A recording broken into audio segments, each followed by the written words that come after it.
चलो बाबू शांत बैठो अब तुम, अब हल्ला नहीं करना, रख दो साइड में उसको। चलो बाबर ख़त्म हो गया, बाबर के बारे में कुछ पूछा, बताओ। बाबर के भारत पर 5वां आक्रमण कौन सा था? ठीक है। और भारत पर जो मान लो भारत पर पहला अभियान कौन सा था? कहो वो युद्ध बोल लो, कुछ भी बोल लो। हाँ, पहला युद्ध कौन सा? पहला युद्ध था यूसुफ जाय जाति के विरुद्ध था पहला। ठीक है। और बताओ जो ऐसा कौन सा युद्ध था जो पानी और जमीन दोनों पर लड़ा गया था? पानी और जमीन। हाँ बाबू वहाँ से हटो, यहाँ बैठो, यहाँ पर बैठो, जल्दी बताओ। उसकी हमने शॉर्ट वीडियो में कई बार डाली थी, उसमें घाघरा लास्ट, क्योंकि घाघरा एक घाघरा नदी के बगल में युद्ध लड़ा गया था, गोरखपुर में, उत्तर प्रदेश के घाघरा नदी के पास में लड़ा गया था, इसलिए थोड़ी सेना तो पानी में तो उतर ही जाती है। तो इसी तरीके से जब क्वेश्चन इस तरीके से आए तो लगा सको, ऐसी तैयारी करो। और फिर पूछा जाए खानवा का जो किन के बीच लड़ा गया था, बताओ। तुम्हें क्या सुनाई नहीं दे रहा? तुम्हें हम क्या बोल रहे?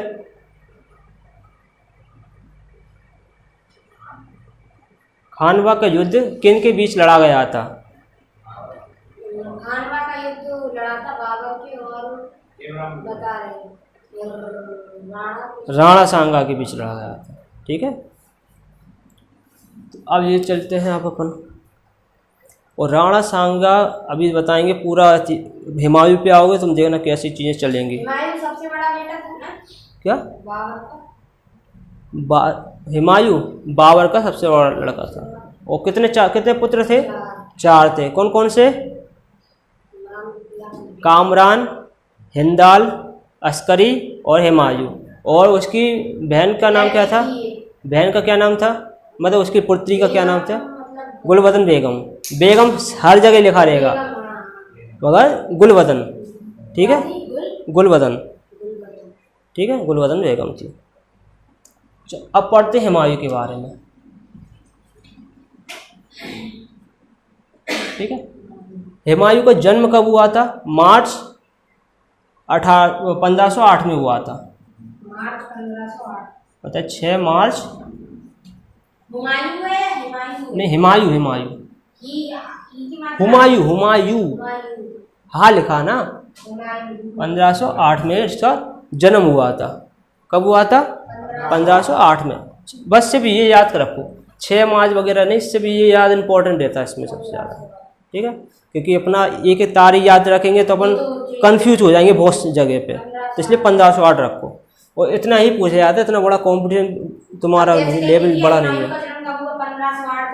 बस हाँ, तो लास्ट का सन याद रखो, उसी में हो जाएगा काम तुम्हारा। ठीक है, तुम बिजी रहो उसी में खोलो, उसको देखो ही नहीं उसको। ठीक है। अब इनकी माता का नाम क्या था? पिता तो पता ही है कौन होगा, बाबर होगा। माता कौन थी? महम अंगा थी ना, महम अंगा। अंगा महामंगा वो अकबर की थोड़ी धायमा थी, जो थोड़ा कहते ना जिसको पालन पोषण, वो धायमा अलग थी, ये महम अंगा अलग थी। हाँ हाँ, ये माता है, मतलब बाबर की शादी हुई थी इनसे। हाँ, तो ये माता है किसकी? हुमायूं की माता है। और हुमायूं का जो पुत्र है वो अकबर है ना। हाँ, तो आगे पढ़ रहे हैं अपन, क्या टेंशन ले रहे हैं। ठीक है, महामंगा थी। अब इसके क्या बात है, इसका जो हुमायूं का पूरा नाम था क्या था? नसरुद्दीन मोहम्मद हुमायूं। चलो तुम कॉपी में लिखा है तो देख लेना। ठीक है, नसरुद्दीन मोहम्मद हुमायूं। और इसके बारे में अब क्या पढ़ना है अपन को? हाँ, ये क्या है, जब हुमायूं लड़ने जाता था तो अपने पुत्र को भी साथ लेके जाता था, क्योंकि जब तुम देखोगे नहीं तो सीखोगे कैसे हैं। तो ये मात्र जब ये छोटे छोटे जैसे 12 साल का हुआ तो इसे सूबेदार बना दिया, किसी एक जगह का सूबेदार बना दिया कि हाँ चलो तुम यहाँ पर संभालो, थोड़ा सीखो कैसे। फिर इसको 18 साल की उम्र में ले जाने लगा, कहाँ पर, युद्ध में ले जाने लगा था। ठीक है, तो जो पहला जो युद्ध था जो हुमायूं को साथ में लेके गया था बाबर, तो वो युद्ध वो था पानीपत का प्रथम युद्ध में ले गया था कि सीखो कैसे लड़ते हैं। तो ट्रेनिंग इसकी यहीं से हुई थी। मगर इसकी एक शेरशाह से बहुत हारा था ये, मतलब शेरशाह से, मतलब शेरशाह ने इतना लड़ाई हुई थी कि इतना विकट हराया था हुमायूं को कि उसने जब तक भारत पे कदम नहीं रखा जब तक वो मर नहीं गया। हुमायूं को इतना हराया था उसने, शेर खान ने। इसके बारे में पढ़ेंगे अपन। अभी महाअंगा अंगा के बारे में पढ़ते हैं। तो पहला युद्ध हुमायूं ने कब गया था हुमायूं, वो पानीपत का युद्ध था। ठीक है, पानीपत का प्रथम युद्ध था। 12 वर्ष की आयु में इसने सूबेदार बन गया था और 18 वर्ष की आयु में ये सैन्य भाग में भाग लेने लगा था। पहली पानी युद्ध के युद्ध में गया था, ये लड़ा नहीं था मगर दूर से देखता था, बस लड़ता नहीं था उस टाइम। अब 18 साल की उम्र में तुम इतने बड़े बड़े योद्धाओं से लड़ोगे हैं, जो 30-30 पैंतीस उसमें ऐसे बाहुबली टाइप के होते हैं, पहले तो ऐसे ही रहते थे। अभी जाएगा पेन, तो ऐसे योद्धाओं से लड़ाओगे 18 साल की उम्र के बच्चों को, उस टाइम तो बच्चे ही होते भी 18 साल के। तो दूर से देखो तुम, वो सीखो, और एक तो पहली बार जब तक ट्रेनिंग अच्छी ना हो तब तक लड़ने नहीं जाओ, सीखो से कुछ। तो ये सिर्फ देखने जाता था। मगर ये इसको जब बाबर की मृत्यु कब हुई थी, 30 में हो गई थी, 27 दिसंबर में 1530 में मृत्यु हो गई थी। इसके 2 दिन बाद इसको गद्दी मिल गई। 27 में मरा वो, तो 29 में इसको मिल गई। तो इसको गद्दी कब मिली, 29 दिसंबर 1530 में इसको गद्दी मिल गई। 1530 में इसको गद्दी मिल गई। अब यहाँ से सिंहासन मिल गया 30 में, 31 में और 30 में। एक ये कहानी, इसको कहानी के तौर, कई इतिहासकारों ने इसे कहानी के तौर, जैसे मेवाड़ की रानी थी राणा सांगा की पत्नी, जिसे बाबर ने हराया था, तो उसकी पत्नी थी, तो मेवाड़ की रानी थी। तो मेवाड़ की रानी पर आक्रमण कर रहा था कौन, बहादुर शाह। कौन, बहादुर शाह। तो उससे बचने के लिए हुमायूं को क्या भेजी थी, राखी भेजी थी, कि मदद के तौर पे उसे राखी भेजी थी। अब कई इतिहासकारों ने इसे कहानी के रूप में भी पढ़ा है और कई इतिहासकारों ने इसे सच्चाई भी माना है। अब जैसा भी हो, वो अपन तो किताब पढ़ रहा है, अपन को क्या पता सच्चाई क्या है, अपन तो किताब के अकॉर्डिंग इसको बता रहे हैं। तो कहते हैं कि हुमायूं को राखी किसने भेजी थी, मणिमाला ने, नहीं, कर्णावती ने, रानी कर्णावती ने। मणिमाला तो फिर वहाँ अपन पहुँच गए थे, बाबर में वहाँ गए थे। तो कर्णावती ने, मणिमाला कौन थी, कल बताया था, कौन थी मणिमाला, किसकी, नहीं,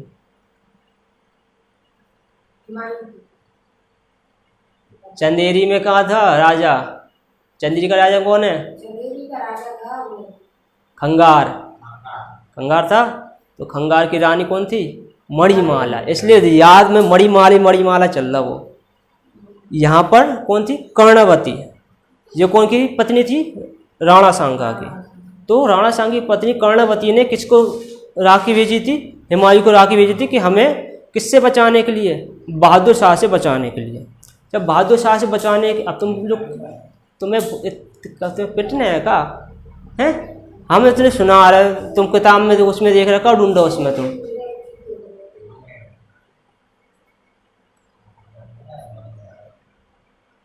किसकी पत्नी थी ये मणिमाला, उसमें लिखा नहीं है, वही तो पूछ रहा है, बताओ तो एक बार। चंदेरी में कौन था राजा, हाँ, खंगार, लिखा नहीं है उसमें, ठीक है। तो राणा सांगा की पत्नी कौन थी, कर्णावती। कर्णावती ने हुमायूं को राखी भेजी। अब बार बार वही एक ही चीज़ को रिपीट करना पड़ रहा तुम लोग की वजह से। राखी भेजी किससे बचाने के लिए? बहादुर शाह से बचाने के लिए। ठीक है, अब जब हुमायूं गया तो टाइम हो गया था, बहुत जा नहीं पाया था, क्योंकि बीच में उसे एक युद्ध लड़ना पड़ा था। 1531 में उसका पहला जो युद्ध था, गद्दी के बाद जो पहला युद्ध था उसका, वो कलिंजर का युद्ध था, जिसमें बुंदेलखंड के रुद्र प्रताप सिंह के साथ लड़ा गया था। जब उसको हरा के जब आगे बढ़ा तो उसको धोरिया का युद्ध लड़ना पड़ा था 1532 में। तो 1531 में किसके साथ लड़ा था? 1531 में कलिंजर का युद्ध। 1532 में दोहरिया का युद्ध। दोहरिया या दोहा भी पढ़ते हैं इसको, दोहा। अरे जगह का नाम होता ना, हमने कल इतनी बार बोलते रहते कि युद्ध जब होते हैं उसके जगह के स्थान के हिसाब से नाम रखा जाता है। अब वही चीज़ बार बार तुम लोग पूछोगे हैं? बाबू तो पढ़ना है, पीछे जाओ, चलो पीछे बैठो, नहीं पीछे बैठो। ठीक है, तो इसको दोहा भी पढ़ते हैं। कई ऑप्शनों में तुम्हें दोहा मिलेगा, मगर दोहरिया भी लिखा जाता है, दोहा भी लिखा जाता है। ठीक है, कई ऑप्शन हम किताबों में हमने देख रहे थे तो वहाँ पर दोहरिया की जगह दोहा लिखा था उसमें। ठीक है, तो इस तरीके के ये युद्ध 1531 में कलिंजर का युद्ध किया था। किसके बीच? बुंदेलखंड के कौन के बीच? कौन सा युद्ध? तो हाँ, रुद्र प्रताप सिंह के साथ लड़ा गया था। तुम्हें अभी भी हम जब बोला था तब भी तुम्हें याद नहीं था किसके साथ लड़ा गया था। जब पूछे तो भी नहीं बताते, जब अभी नहीं बता पा रहे कल हम पूछेंगे वो तो फिर सन्नाटा हो जाएगा पूरा। वो तो कहाँ दिमाग है तुम्हारा? कलिंजर का युद्ध किसके बीच लड़ा गया था? रुद्र प्रताप सिंह के बीच लड़ा गया था। ये कहाँ पर? बुंदेलखंड में। ठीक है, और ये 32 में कौन सा युद्ध था? दोहरिया का युद्ध। दोहरिया का युद्ध किन के बीच लड़ा गया था? पता जल्दी? अफगानों के बीच। ठीक है, जिससे अफगानों का नेतृत्व कौन कर रहा था? महमूद लोदी कर रहा था। महमूद लोदी का तुमने देखा होगा घाघरा में युद्ध भी हुआ था, जिसका अफगानों के बीच हुआ था, महमूद लोदी से हुआ था। और 32 में भी किससे हुआ? महमूद लोदी से, क्योंकि वो बच गया वहाँ से, तो इसने यहाँ भी स्टार्ट कर दिया। क्योंकि 30 से 32 2 साल का तो डिफरेंट है, बस ऐसा तो नहीं है 25-30 साल का डिफरेंट है, 2 साल का डिफरेंट। तो यहाँ भी लड़ा उसने 32 में। तो ये किन का? 32 में अफगानों के बीच हुआ था। ठीक है, अफगानों के बीच हुआ था। किससे हुआ था? इसका सेनापति कौन था? महमूद लोदी था। ठीक है, अफगानों के बीच हुआ था 32 में। फिर 1535 से लेके 36 तक हुआ था, जिसमें बहादुर शाह से हुआ था, जिसने मेवाड़ पर कब्जा कर लिया था। बाबू पिटने क्या हम लगाए अब अच्छे से?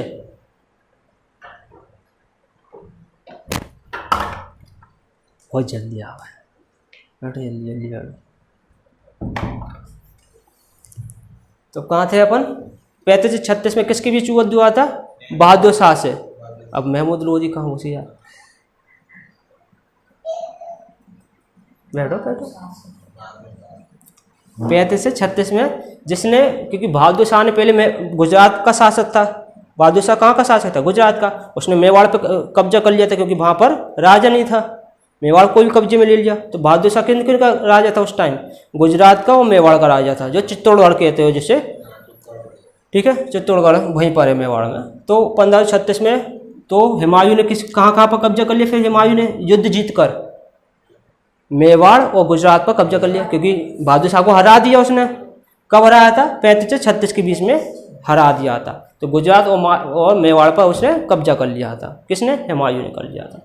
तो हुमायूं यहाँ पर जीत गया, और रानी तो मर गई थी, कर्णावती तो मर गई थी, क्योंकि उसने जौहर कर लिया था। वो कुंड बना के जौहर कर लिए थे। ठीक है, जौहर तुमने देखो कितनी बार किया, बार के टाइम पे भी हुआ था। अब हुमायूं के हर टाइम में तुम्हारा जौहर मिलेगा तुम्हें, क्योंकि उस टाइम क्या है, किसी के हाथ नहीं आना है, चाहे खुद मारे जाना है। हाँ, किसी के हाथ नहीं आना है, क्योंकि हाथ आ जाओगे तो थोड़ा समस्या हो सकती है, अत्याचार ज़्यादा होगा, इसलिए मर जाओ, उससे बेहतर है। तो 1536 ये हो गया, समझ में आया। ठीक है, अब इसके बाद होता है उसका युद्ध शेरशाह से। शेरशाह इतना खतरनाक था, तुम काय हिला रहे हैं? तो शेरशाह से होता है, और शेरशाह से इसके बाद फिर इसका युद्ध, फिर ये मतलब भारत से भागना ही पड़ा था इसको, हुमायूं को। कितने मिनट की बन गई? 15 की। इसके बाद हुआ चौसा का युद्ध। चौसा का युद्ध, इस युद्ध में किसके बीच हुआ था? हुमायूं के बीच और शेरशाह के बीच हुआ था, शेर खां के बीच। ठीक है, जिसमें शेर खां जीत गया था, क्योंकि शेर खां ने अचानक से आक्रमण कर दिया था, जिससे सेना डर मतलब बिखर जाती, उस हिसाब से तैयार नहीं रहती है सेना। तो इसके अचानक के आक्रमण से ये क्या हो गया? हुमायूं हार गया। जब हुमायूं हार गया तब इसने फिर तैयारी की कि अब हमें जीतना है इसकी। तो फिर इसका जो युद्ध हुआ था वो था बिलग्राम का युद्ध। बिलग्राम का युद्ध। और ये चौसा का युद्ध कब हुआ था? 1539 में हुआ था। याद रखना जी, एक एक डेट। चौसा का युद्ध कब हुआ था, और ये तुम्हारा दोरिया का युद्ध कब हुआ था? 32 में हुआ था। कलिंजर का युद्ध कब हुआ था? 31 में हुआ था। ठीक है, और ये बिलग्राम का युद्ध हुआ था 1540 में हुआ था। बिलग्राम के युद्ध में भी हुमायूं को इतना बुरी तरीके से हराया कि वो दोबारा आ ही नहीं पाया, फिर वो भाग ही गया वो यहाँ से। फिर शेरशाह अफगानों की तरफ से लड़ रहा था। ये सेना नहीं कहते, सेना का सेनापति होता है, तो ये सेना का सेनापति था, अफगानों की सेना का सेनापति था। तो शेर है, हाँ हेड, मतलब उसी के अकॉर्डिंग सेना का हेड। तो ये 1540 में था। तो यहाँ से हुमायूं को बहुत बुरी तरह हराया शेर खां ने। अफगानों का फिर से क्या हो गया? भारत पर कब्जा हो गया। तो फिर ये हुमायूं को भगा दिया गया। अब हुमायूं भग गए। फिर यहाँ से जब वो भगे तो ये बहुत ही बेकार स्थिति हो गई इनकी। फिर कितनी हो गई? 20 मिनट की तो हो गई है, 17 हुई अभी। चलो, बिलग्राम का युद्ध अब अफगानों के बीच आ गया। अब देखो इसमें क्या लिखा है, बिलग्राम युद्ध के बाद हुमायूं कहाँ चला गया? सिंध चला गया। सिंध क्या होता है? सिंध, पंजाब, ये सब ऊपर ही लगे हुए इससे हैं। तो ये सिंध चला गया। सिंध में 15 वर्ष तक ये ऐसा घूमता रहा, मतलब कहीं यहाँ चला गया, कहीं वहाँ चला गया। अपनी ये तैयारी चल रही थी कि अब मान लो अब तुम्हारे पास से पूरा शासन चला जाए, तुम एक राजा हो, शासन चला जाए, तो तुम तैयारी तो करोगे कि कैसे अपन फिर से बनाए अपना शासन।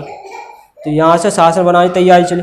तो 1540 तक, 1540 से लेकर 1555 तक, 1555 तक इसका जीवन बेकार रहा, 15 साल तक। फिर ये 55 में वो भारत आया था ना, तो 55 तक वो बाहर ही लड़ता रहा, बाहर लड़ा, छोटे मोटे युद्ध करे उसने। 1555 में जब वो आया था तब हुआ था मच्छीवाड़ी का युद्ध हुआ था, और लास्ट वाला हुआ था सरहिंद का युद्ध। लास्ट जो हुआ था वो सरहिंद का युद्ध था। सरहिंद के बाद फिर वो मर गया था, मतलब 56 में वो इसकी मृत्यु हो गई थी, सीढ़ी से गिर गया था वो। तो मगर अपन बहुत आगे पहुंच गए, अपन पीछे चलो। ठीक है, पीछे आ गए अपन। तो ये लाहौर गया, दिल्ली गया, सिंध गया, यहाँ से होते घूमता रहा ये। तो ये हिंडाल कौन था? इसका भाई था। किसका है? हुमायूं का भाई था, नहीं था? अस्करी, हिंडल, हुमायूं भाई थे। तो हुमायूं जो हिंडल की गुरु थे, मीर अली अकबर जामी, किसके गुरु थे? हिंडाल के गुरु थे मीर अली अकबर जामी। इनकी पुत्री थी हमीदा बेगम, हमीदा बेगम किनकी पुत्री थी? मीर अली अकबर जामी की पुत्री थी। इससे विवाह कर लिया उसने, हुमायूं ने विवाह कर लिया। किससे? हमीदन बानो बेगम से कर लिया। जब इससे विवाह कर लिया तो इससे जो पुत्र हुआ वो, उसका पुत्र का नाम था अकबर। अकबर का जन्म इसी दौरान हुआ था। ठीक है, तो इसने ये हमीदा बेगम शौकत की माता हुई 45 में हुमायूं ने ईरान, अब ये ईरान की सहायता से ये क्या हुआ, ईरान की सहायता मिली जब इसको, तब इसने काबुल और कंधार पर आक्रमण किया, आक्रमण करके अपना काबुल पर अधिकार कर लिया। काबुल में तुमने बताया था बावन ने भी आक्रमण किया था, मगर वो हाथ से छूटता गया, पकड़ता गया, छूटता गया, ठीक है। तो काबुल पर उसने दोबारा मतलब हुमायूं ने किया आक्रमण, तो कंधार पर अधिकार कर लिया। 45 में शेर खां की मृत्यु हो गई मृत्यु कब हुई, 45 में, 5 साल बाद हो गई थी मृत्यु, मगर फिर आया नहीं शेर खां तब आया जब उसके पुत्र की भी मृत्यु हो गई, जब उसे गद्दी मिली उसके पुत्र को, किसके, शेर खां के पुत्र को गद्दी मिली, तो उसका पुत्र 55 में गुजर गया। अब उसको लगा कि अब तो मौका मिल गया हमें भारत आने का, तो वो कहाँ आया, भारत आया और युद्ध करा उसने, कौन सा, नहीं 55 में मृत्यु नहीं हुई थी उसकी, 43 में मृत्यु हुई थी, 1543 में इसमें मृत्यु हुई थी। उसके 2 साल बाद आया था हुमायूं भारत। हुमायूं कितने साल बाद आया, 2 साल बाद। उसने पहले पेशावर पर 54 में पेशावर पर आक्रमण करके उसे अपना किया। ये छोटे मोटे आक्रमण थे, तो इसका इतिहास आता नहीं है इसमें क्वेश्चन, जो बड़े युद्ध होते हैं उसका क्वेश्चन बनता है, इसलिए हमने छोटे छोटे को ले लिखा। 55 में उसने लाहौर पर कब्जा कर लिया। फिर जो 55 में जो उसके बाद आया, उसे पता चला कि भारत पर अब किसी का दमदार राजा नहीं है, तो 55 पे उसने आक्रमण किया। कौन सा था, मच्छीबार का युद्ध, मच्छीबार का युद्ध किया उसने 55 में, और 55 में ही उसने सरहिंद का युद्ध कर दिया।